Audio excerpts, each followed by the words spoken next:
Piwowar. I'm a co-founder at Our Research, the nonprofit behind Unpaywall. Jason Preem is over there. He's the other co-founder.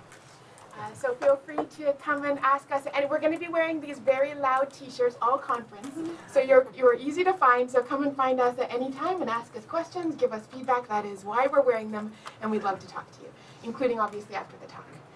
So this talk today is going to be about who should own scholarly infrastructure.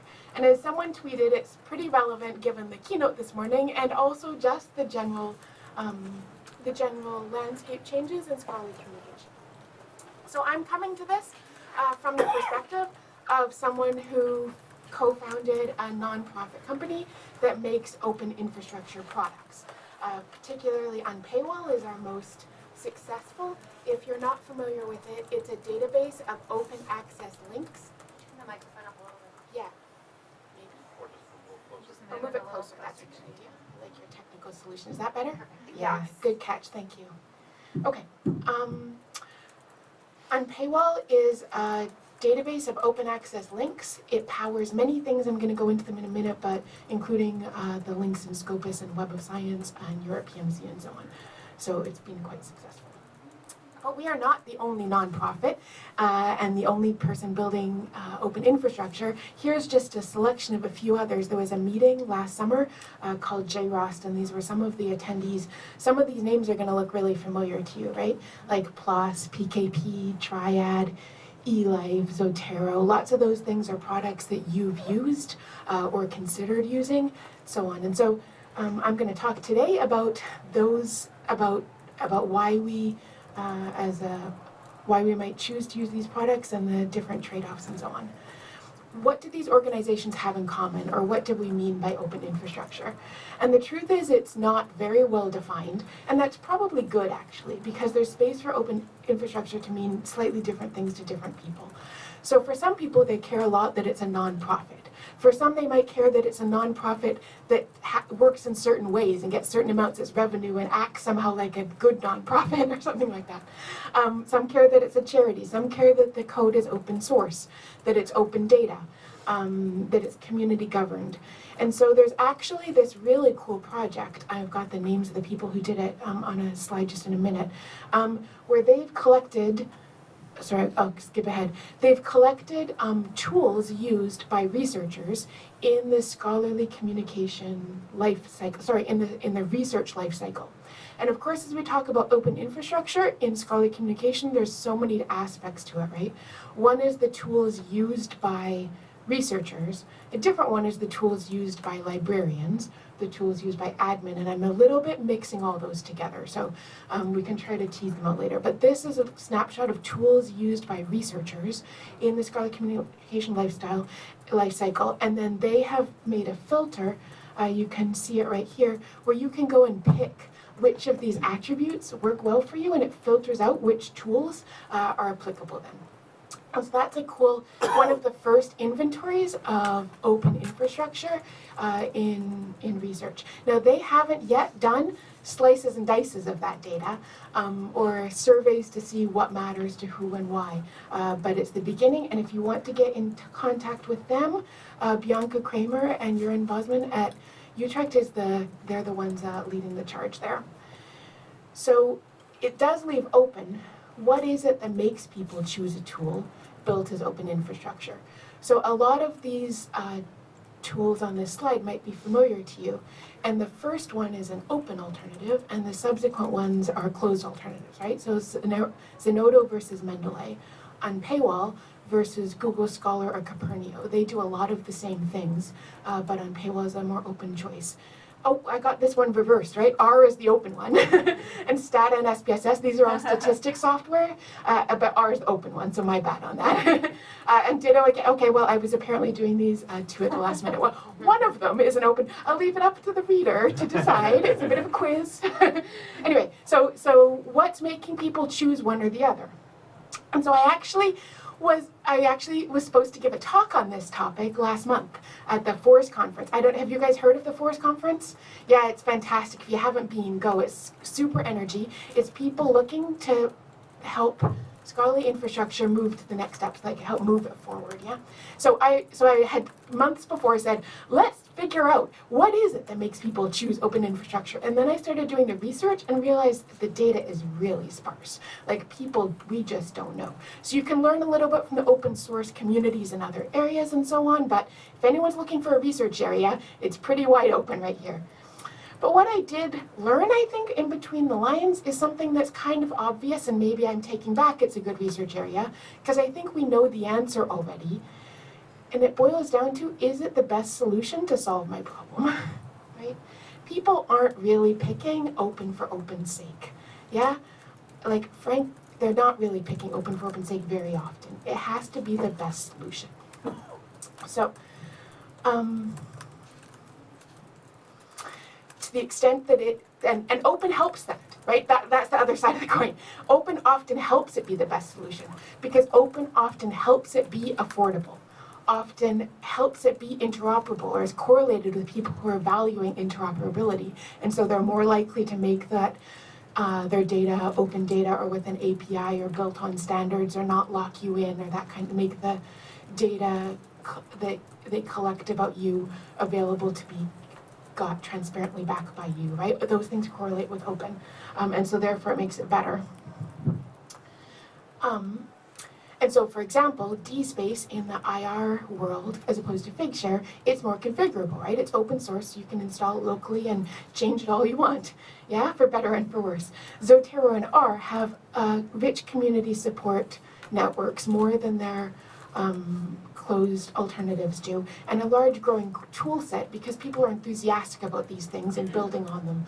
Yeah, so that's an example of open, like turning out to be better because it's open, yeah? Open access, so I did a lot of, or did some anyway, natural language processing and text mining, yeah? Open access is better there because it helps more papers be more open to do those things without the jumping through the hurdles of all the text and data mining agreements, yeah? That just makes it better. Paywall, again, does a lot of the things that Google Scholar did, but Google Scholar does not have an API. And that means that people can go, great, you can go to Google Scholar and type in your paper, and it's super good at finding it somewhere on the web, including in your IR. But you can't use that information in other tools. So you can't use it in your easy search library, one-stop shop. You can't use it, Europe PMC couldn't use it. Web of Science, no one else can use that data, and Paywall is doing a similar thing to Google with a fraction of the resources of Google. But we make the API available for free, and we do a data dump of everything for 6 months for everybody for free, and so all of a sudden, people can build on that, yeah? Okay, so is it the solution that best solves my problem? So in some ways, of course, this is disheartening, because those of us who kind of advocate for open kind of want people to use it for that purpose. But in other ways, it's good. It helps us focus on solving problems that aren't otherwise solved, which is good and forward-moving, yeah? So one of the biggest questions, of course, about open infrastructure is how to fund it, because one of the things that's often true about open is that it's running leaner than the for-profit alternatives, and that means they don't have the same sales forces, and sometimes some business models don't jive as well with open as some of the more profitable for-profit models. So it's a bit of a struggle, right, of how to be as open as you can be and still be funded. Funders are quite happy to fund initial projects, but of course they are usually unhappy to fund maintenance. And so a big part of my talk, as it turns out, is actually going to be about how do we fund this, and what does that mean, and what does that mean for you guys as librarians. What can you do? How can you participate in this? Because I know it's not easy, even if you want to. So some paths, and these are really in their early days, and I encourage you to jot down these names and Google them. I am not experts in most of these areas, and so I'm not going to talk much about them. SCOSS is an initiative in Europe that's been going on for a couple of years. It helps to fund the DOAJ and Sherpa Romeo.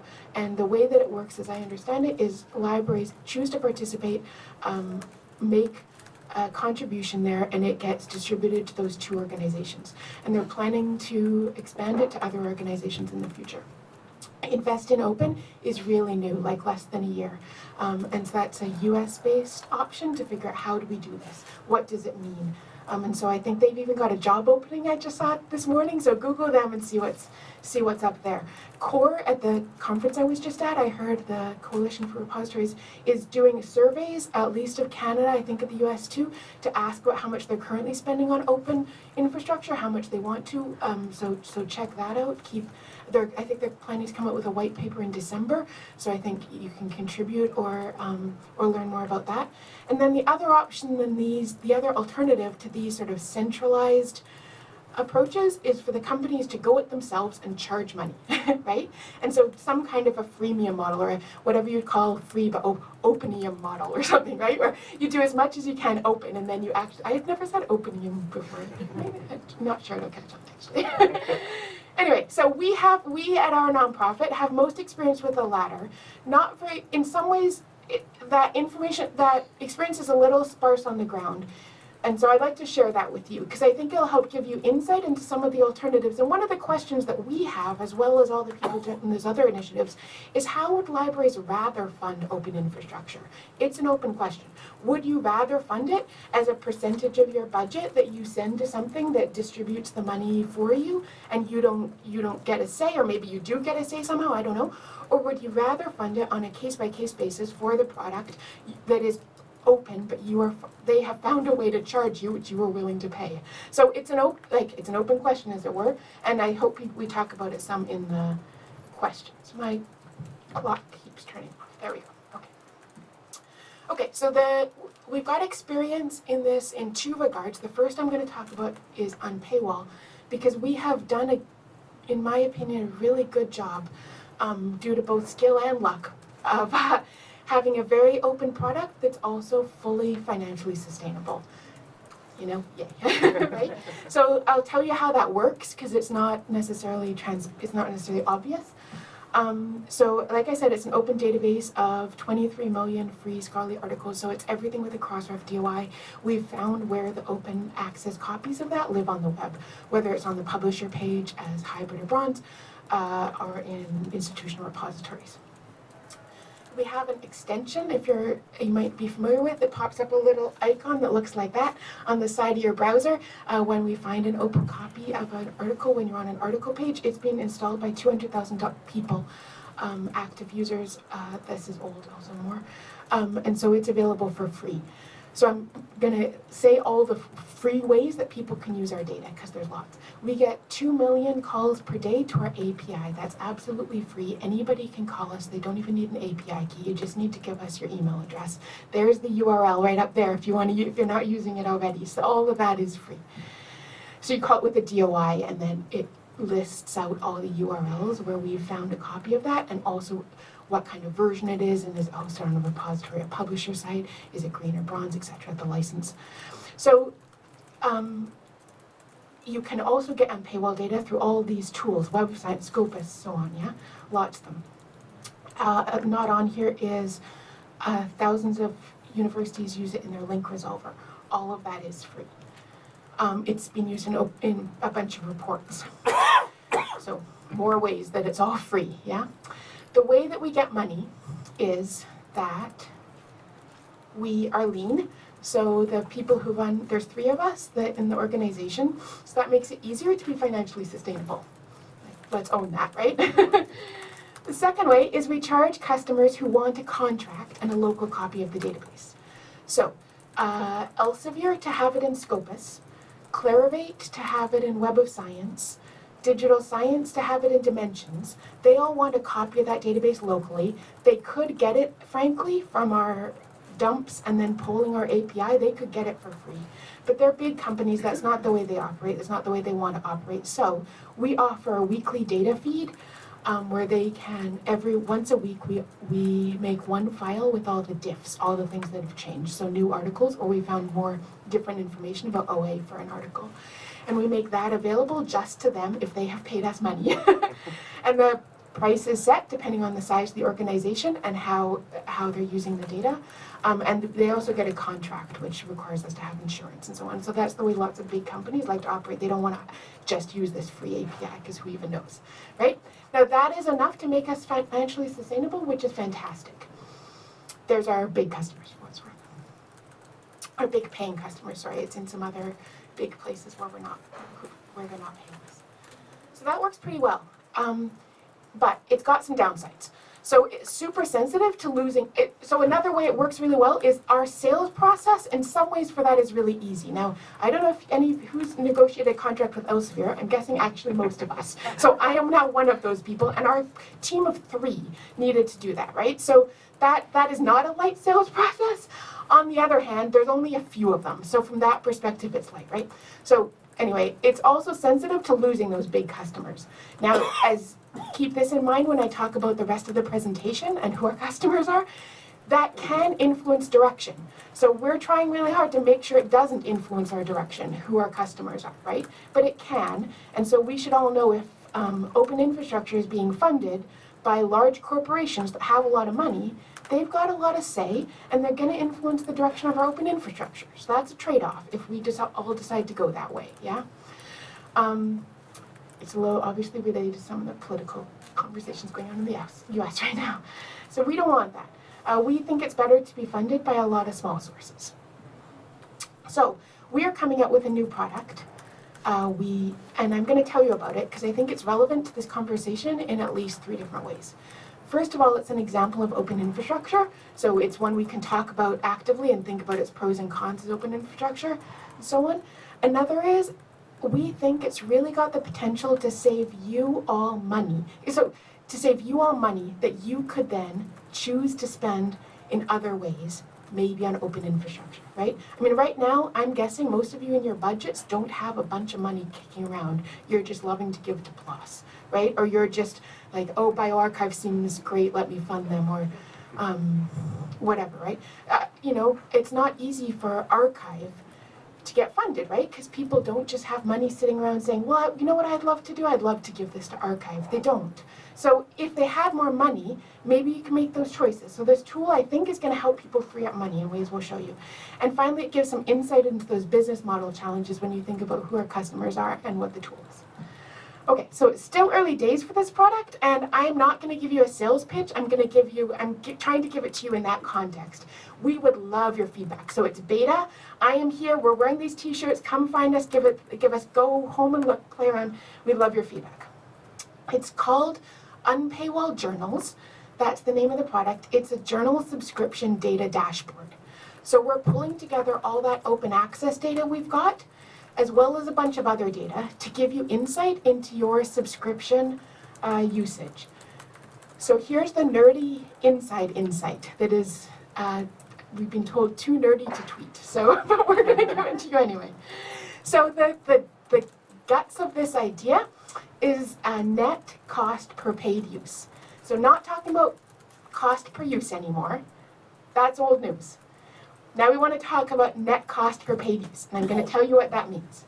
Net cost. So that's the difference between what you would pay for the subscription and what you would pay for ILL.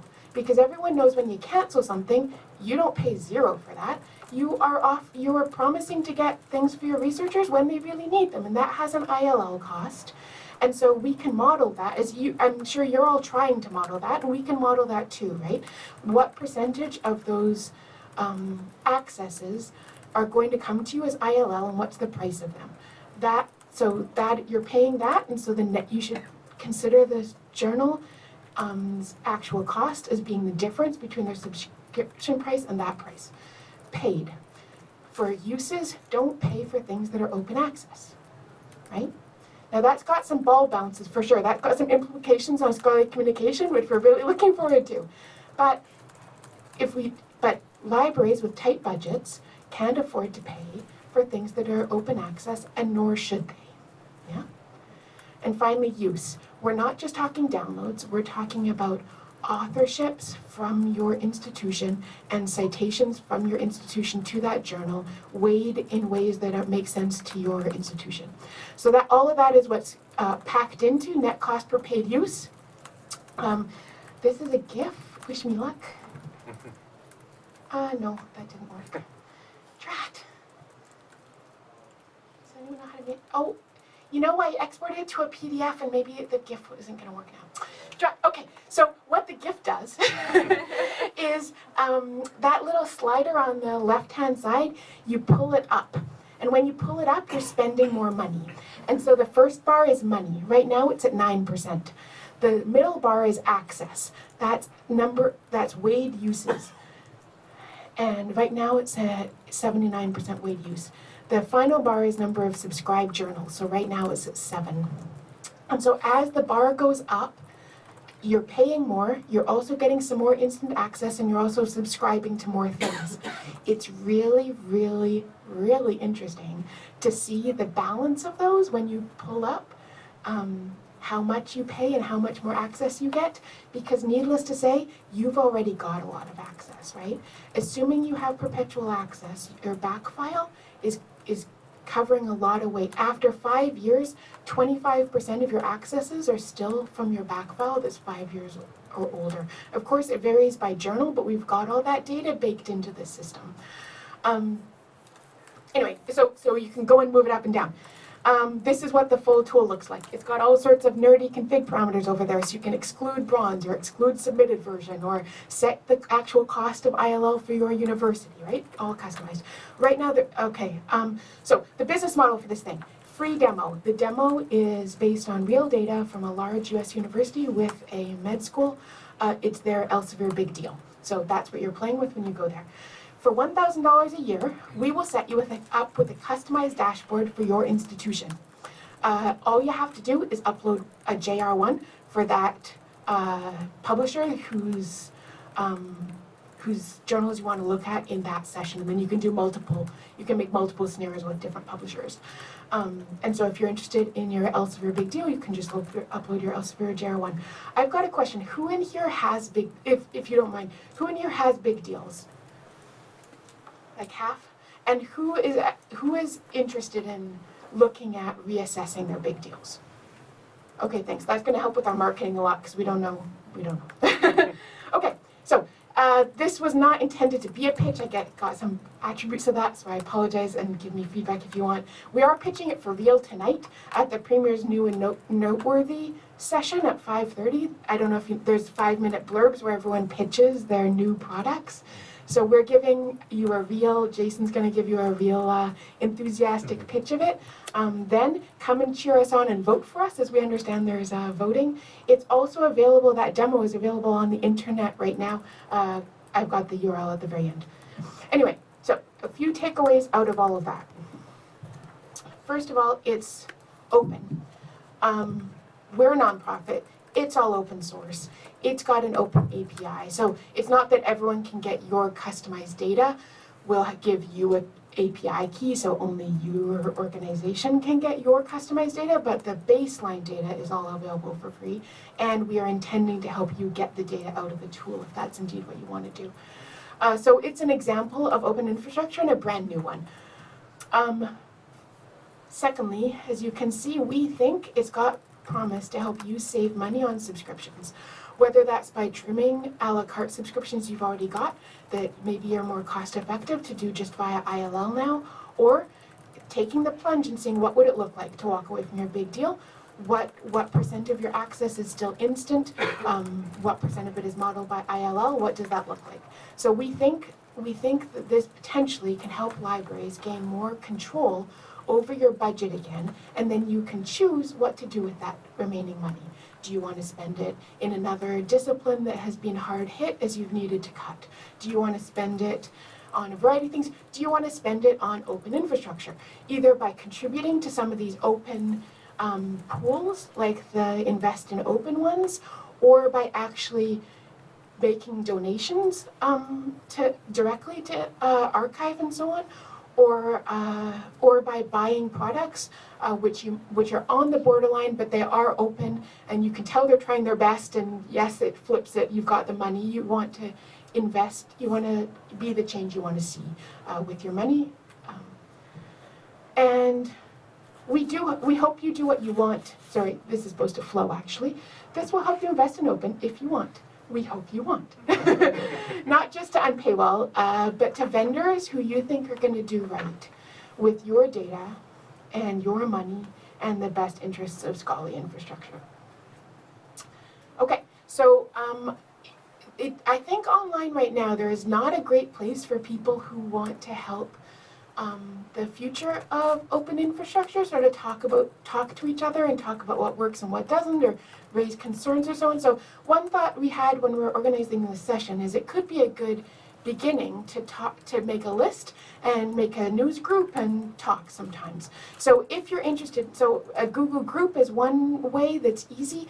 If in the question time, if anyone either wants to do it a different way than a Google group, or wants to administrate it, or wants to say, we can do that, we can also, I'll open a document and we can type in email addresses if we think that's a good idea. Okay, thanks, that's it. There's the URL for the demo if you want to check it out. I'm super happy to answer questions about Unpaywall, our business model, our lean times when we cut salaries by a ton because it wasn't looking good, our all the nuts and bolts. How about? I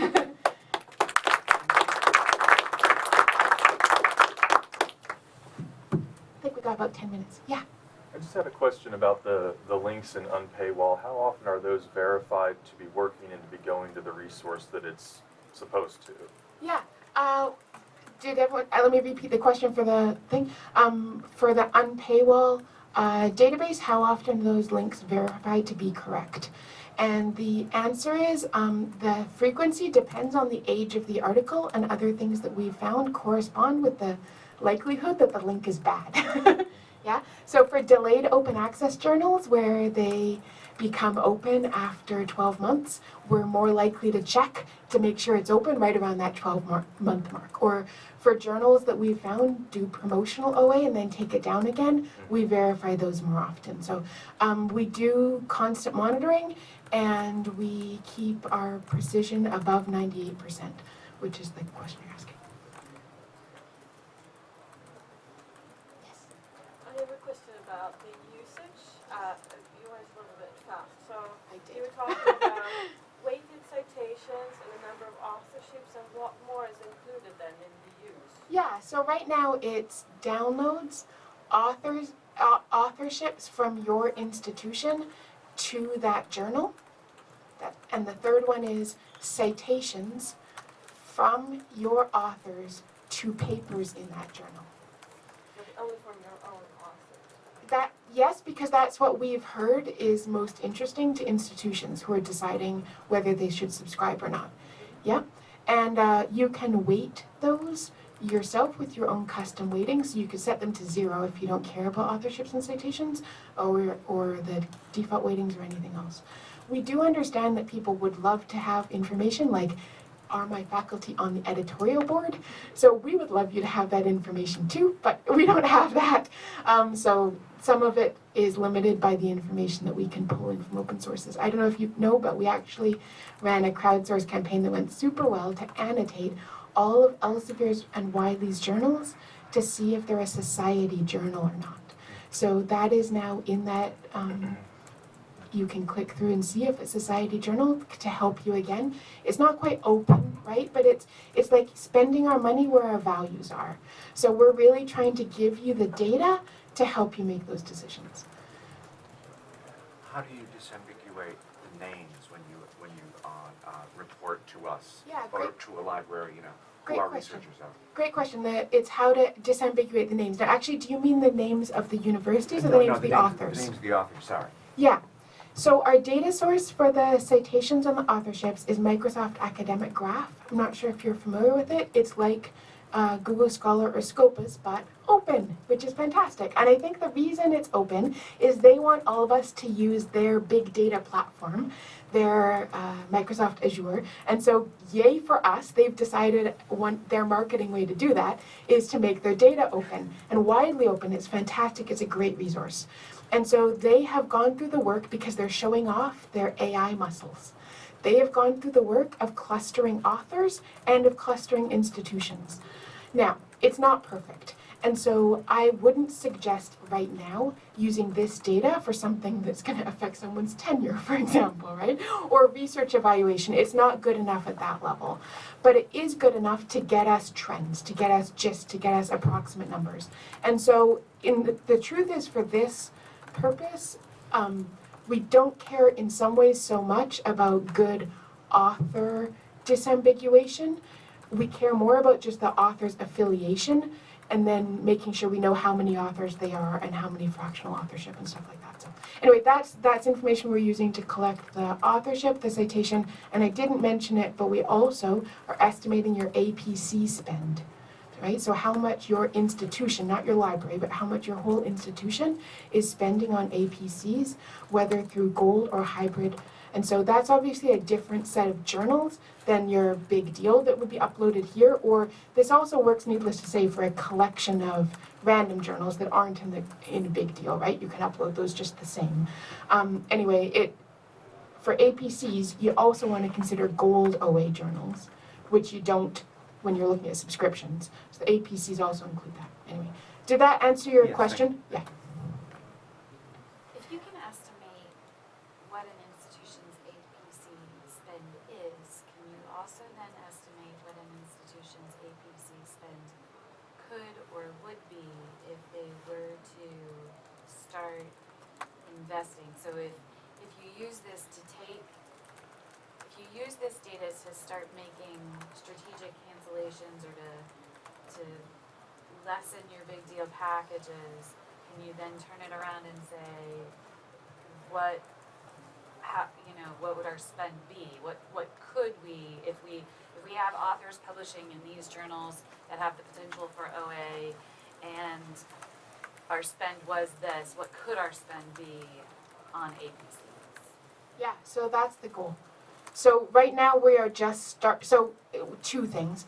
One is you're talking about predicting, and that's an aspect I didn't highlight when I'm talking about it, but this whole tool is oriented toward the future. So the whole thing is about predicting the next 5 years and what's going to be the impact for you over the next 5 years. That's the whole point of the tool. Then on APCs, right now it's frankly pretty rough, and so all we are currently doing, so here's the actual live demo for what it's worth. I haven't used one of these mouses for a long time. Okay, so if I click on APC cost right here, right now, all we are doing is calculating your current APC spend over the last 5 years. We're breaking it up by fractional authorship because we don't know the corresponding author, so we're assuming it's all randomly likely to be. So that's our best guess right now, using public APC lists. So we would love to talk with you more about what prediction you want for this in the future and how we should best model it. So can we talk more later? Yeah. Great. Okay. Obviously being published is hot, right? And it's even hotter in Europe than here. And so we think this tool is incomplete if it's not helping people evaluate their read and publish futures or their other futures. Yeah. I should say this tool has early adopting customers already. The California Digital Library invested in a very early version. MIT. We're in the final process of Ohio Link, the consortium with them. We just got yeah, so you can sign up right here. How many publishers are there in the room? How many publishers in the room is the question? Oh, well, they're going to hear about it later, so it's okay. So just as a side note, I mean, for librarians that are talking with publishers, and it came up in this morning's plenary, is that the more transparency that we can have in APC pricing, and the more that we can talk to publishers about openly sharing what their APC pricing, the more effective this portion of this tool will be. Absolutely, and so just in general, stopping an information asymmetry,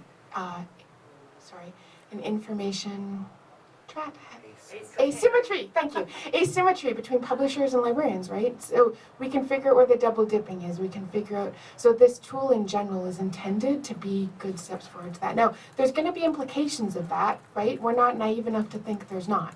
But people making informed decisions based on the data is surely where we want this all to go. Yeah. If I may, I have a comment on that. There is work going on trying to get the publishers to become more transparent in pricing. For example, explaining what's included in the APC. But this is going to be a long way. Alicia Wise from Information Power and their gang is working on this on behalf of Planet, but we haven't released any public documents yet. So, but just keep an eye. ear out for that, because the discussion is going on, because we need to know what the price entails in order to make those decisions, I think. So you mentioned your tool, you could do it a vendor at a time. Yeah. So what if I drop every journal I have in there? Yeah. And we're big, so Okay, so that can it means, take it? so we're small, so we will make that work for you. Okay. But it may take us a little while. Right. So we'd love to talk. So like I said, Ohio Link is signing on, so Yeah, they're I'm big sure too. they're bigger than we are, so. Yeah, so if you come on as an early customer, we're gonna work with you. The advantage of that is you get more say, cause this is in active development. I don't know if you can see, but it's a beta version, right? Alright. So it's really early. So we would love to hear what you have to do, and it should be able to handle that, but one of the issues, one of the issues is related to the APC spending. Elsevier actually has done a nice job, credit where credit's due, of making their APC data publicly available and their a la carte price lists publicly available.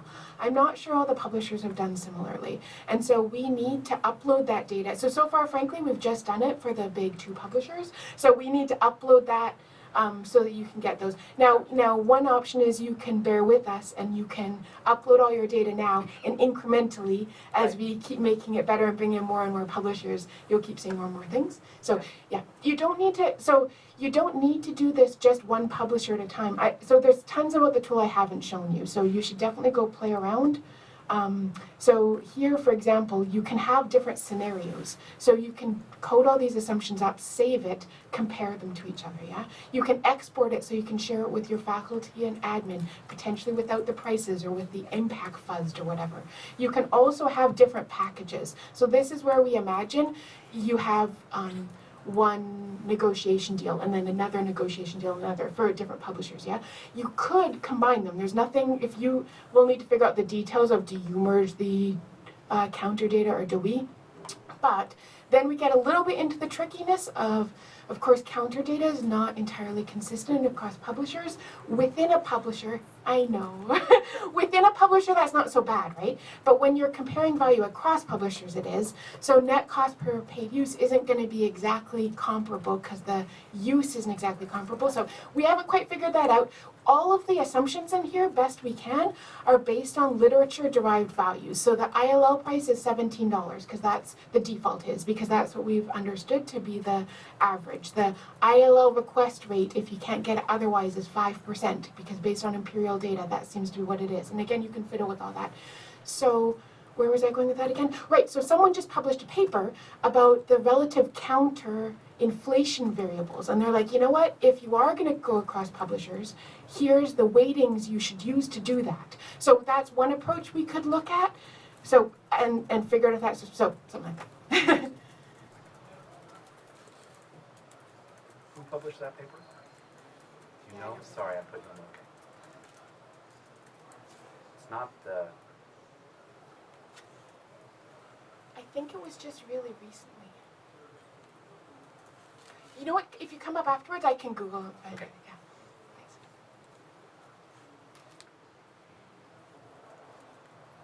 Good, well, I think we're at our time. Feel free, would love to give, if anyone wants a personalized demo after this or any other time, happy to do that. I'm happy to talk again now or any other time. One super interesting thing that I didn't really get into is Elsevier. So I mentioned that crowdsourcing project we did.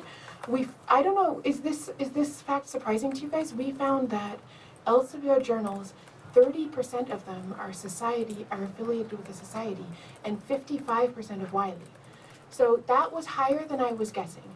Now that means if people use this tool in a way we think and hope they will, to decrease their spending for journals they're not using, they maybe decrease their spending to a lot of academic societies. And that obviously has big implications, right? And so there's opportunities there, I think, for those societies to themselves embrace open, publish with PKP and OJS. They've got hosted versions, right? Cut out the middleman on that, and so on. So there's lots going on here. Does a Google group, are people interested? Yeah. Okay, great. I'll set up a doc and we can add our names and take it from there. Great. Thanks, everybody.